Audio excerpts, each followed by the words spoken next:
Hi, I'm Julie Paquette. I'm a probate and estate planning attorney. And if you're watching this video today, it's because you, like so many others, are concerned about the national health crisis we are facing. I really want to get the word out that now, right now, and if not now, then yesterday is when you need to get your planning done. We may feel that things have sort of gotten back to normal, or maybe you've gotten used to this new normal that we're living in, but I can assure you, we are still in the thick of it. Our courts are in a crisis situation right now, regardless of what your personal risk level is to COVID, whether you think it's really dangerous or not. Our courts are extremely backlogged, and on top of that, they are working with reduced staff, and that can affect you. If you don't have your planning done, that means if you get sick or injured or when you die, your family gets a not so pleasurable experience of going through the probate court process. And right now, it's very difficult to get into the courtroom. We are getting hearing dates set weeks down the road, months, even well into next year.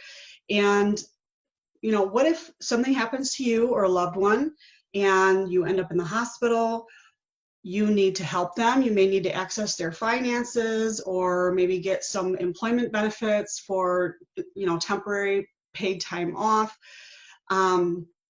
Make medical decisions for them, and guess what? You can't, then what? You'll end up having to ask a judge for the authority to do that.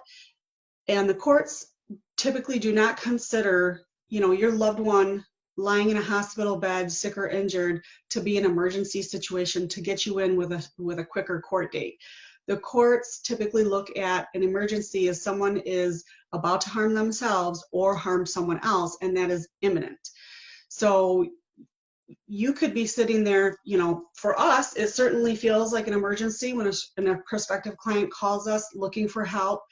And I'm pretty sure that the client feels like it's an emergency when their loved one is lying in a hospital bed and they're being told by the hospital staff they need to do all these things for their loved one, and yet they don't have the authority to do that because they never sat down with an attorney and got that planning done. So your hands could be tied until you can get in front of a judge, which, like I said, could be weeks or months down the road. In the meantime, the doctors are saying your loved one's condition could take a serious turn during that time.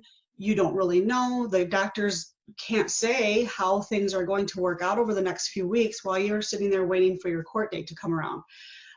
So I am urging people, please give us a call. We will make it as easy as possible on you. And we really don't believe in scare tactics, and we're not usually this emotional with this, but I do want to light a fire under people because we've been taking a lot of calls during this crisis where people do not have the documents in place. They have a loved one who's in the hospital, and it's very difficult for us to get to that loved one if they are able to sign anything. Or obviously getting a court date to get guardianship or conservatorship to be able to make those decisions for somebody. So please give us a call now. You can get your planning done now with a clear head when you're not in a crisis situation, and it's so much better. You will feel so much more secure if you have all of this done. So give us a call, 248-648-1148. Thank you.